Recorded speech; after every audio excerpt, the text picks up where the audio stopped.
უკვე, რომ გადავინაცვლოთ ელენესთან, თან გვიახლოვდება გვირილობა, 2 მაისობა, როგორც ამ დღეს ხშირად უწოდებენ ხოლმე და რომლისთვისაც ქუთაისური და იმერული ოჯახები განსაკუთრებულად ემზადებიან. ელენე მირიანაშვილი ესტუმრა დიმიტრი ვაშაკიძის ოჯახს სოფელ დიდ ჯიხაიშში, იმერული ფუსფუსი და სამზადისი გველოდება წინ. ელენე, გაგვიზიარე როგორ ემზადებიან შენი მასპინძლები, რა ხდება დილიდან მათ ოჯახში? დილამშვიდობის ელენე.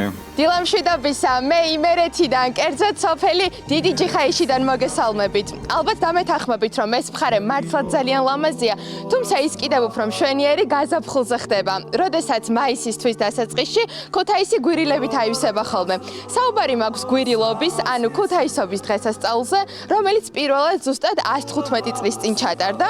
როგორც ბევრისთვის ცნობილია, საქველმოქმედო აქციის მონაწილე გიმნაზიელებმა გვირილების დაკრეფა, შემდეგ კი მათი გაყიდვა გადაწყვიტეს, რადგან შემოსული თანხით ტუბერკულოზით დაავადებულებს დახმარებოდნენ. გვირილობა ტრადიციულად ყოველ 2 მაისს იმართება ქუთაისში და ამ დღისთვის ოჯახები განსაკუთრებულად ემზადებიან. დღეს დიმიტრი ვაშაკიძე გვასპინძლობს, რომელიც წლევანდელი გვირილობის მონაწილეა. მოგესალმებით.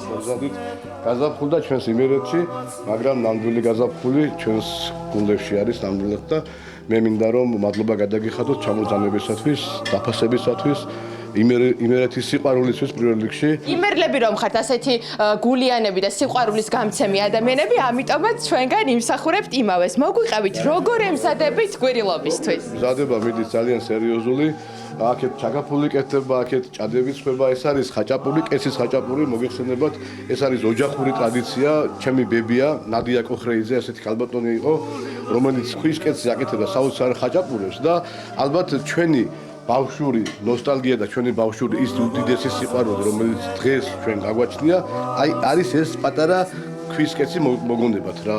გვითხარით როგორ ცხება აი ამ კეცზე ხაჭაპური და თან ვაჩვენოთ მაყურებელს ახლოდან კადრში. ხელდება შეშაზე რა თქმა უნდა და გახურებულ კეცზე უკვე ცხება ხაჭაპური და რაც ძალიან სომნელოვანი გამოდის და აი უფრო რა ვიცი ჯანსაღია ასე რომ უგემრიელესი რა თქმა უნდა იმერული სამზარეულოს სავიზიტო ბარათი გახლავთ ხაჭაპური და არა მარტო იმერულის მე მგონი სრულიად საქართველოსი თქვენს გაგესაუბრებით დილამშვიდობისა ვხედავ რომ აქეთ კეცის მჭადები იწყებს ცხობას ნამდვილად იგივე ამბავია გახურებული არის კეცები დაახლოებით რო ვთქვათ ტემპერატურა 200-150 გრადუსი და იმდენად ინარჩუნებს ეს ყველაფერი სიცხარეს რომ ანუ სანამდე ჭადი გამოცხება თვითონ თავის ტემპერატურა ყოფნის ამ ჭადს და აწყობს შვერილად ერთი ლამაზი ჭადი. უცხიმოდ ჯანსაღად და ძალიან გემრიელად რაც თავად. რა თქმა უნდა ძალიან უგემრიელესია ვიდრე ზეთში და ასეთი გადაპრანჭულები ჩვეულებრივი ბუნებრივი ნამდვილი იმერული ჭადი და ხაჭაპური იგივე. ეთახმებით, იმერული კერძები გასაგებია იმერეთში რომ იმერული კერძები მომზადდება, ამას რაც უნდა საუბარი, თუმცა აქ ვხედავ რომ ჩაკაფულიც მზადდება. ჩაკაფული გახლავთ აღმოსავლური კერძი, უფრო მეტად კახეთის რეგიონისთვის არის დამახასიათებელი და საინტერესოა იმერლები როგორ ამზადებენ მას. დილამშვიდობის მოგესალმებით. აგიმარჯოთ. მოგვიყევით იმერული ჩაკაფული რით არის განსაკუთრებული? ჩვენი კერძი არის განსხვავებული კახურ კერძთან, იმით რომ ვამატებთ უფრო მეტ ციცმაც და ახალ წვემას, რომ ახალი არომატისთვის უფრო განსხვავებული იყოს შედარებით აღმოსავლურ ჩაკაფულთან შედარებით. კი ბატონო, გეთახმებით, წიწმადი ზუსტად ის მწვანილია, რომელიც განსაკუთრებულ გემოს მიანიჭებს და არომატსაც რა თქმა უნდა და ხორცი, რომელი ხორცისგან ამზადებთ თქვენ? აღმოსავლეთში უფრო ბათმის ხორცი და ჩვენთან იმერეთში უფრო ხბოს ხორცითაა მიღებული.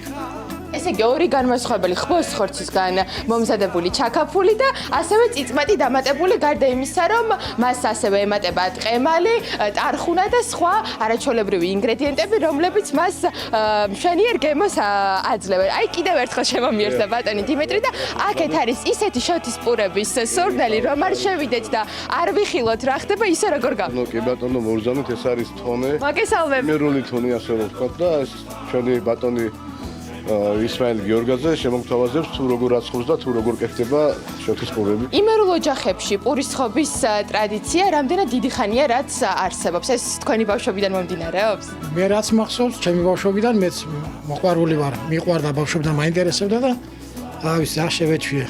ხშირი შემთხვევაა, კი, ბევრია. მოდი ახლა ვცადოთ, მოვუყვეთ მაყურებელს, როგორ ხდება პურის გამოცხობის ამბავი და თან მეც მინდა რომ ვცადო. ამიხსენით თქვენ როგორ. აი ასე მოიმარჯვეთ, მარჯვეთ უნდა დაიკავო. აი, ბაჩვენოთ ახლოდან მაყურებელს. როგორც ისა, იმის გვერდით ცოტა ქვემოთ. ეგ არის გამოვიდა ხო მე მგონი. მშვენიერი გამოვიდა, გამოგივიდათ მაგრამ. მიხარია ძალიან ვეცადე მაქსიმალურად პირველი ცდისთვის მე მგონი ცუდი არისო. ჩაგეთვალა. გაიხარე, დიდი მადლობა. აი ასეთი აქტიური სამზადისი მიმდინარეობს იმერეთში გვირილობის დღესასწაულისთვის, როგორც უკვე ნახეთ, იმერულ ოჯახებში არაერთი კერძი მზადდება და აგერ შოთის პურებიც ცხება, თუმცა ეს ყველაფერი არ არის, თქვენ უნდა დაგველოდოთ, იმიტომ რომ ბატონი დიმიტრი მეორე ჩართვაში გვაჩვენებს თავისი მანქანების კოლექციას, რომელსაც ის გვირილობის დღესასწაულზე წარუდგენს მოსახლეობას. რუსავიორის მაყურებელს ექსკლუზიურად პირდებით რომ ვაჩვენოთ ძალიან მაგრა სანახაობას, დაგველოდოთ. და მოვისმენთ აი ამ მანქანების ისტორიებს, ამიტომ დაგველოდეთ.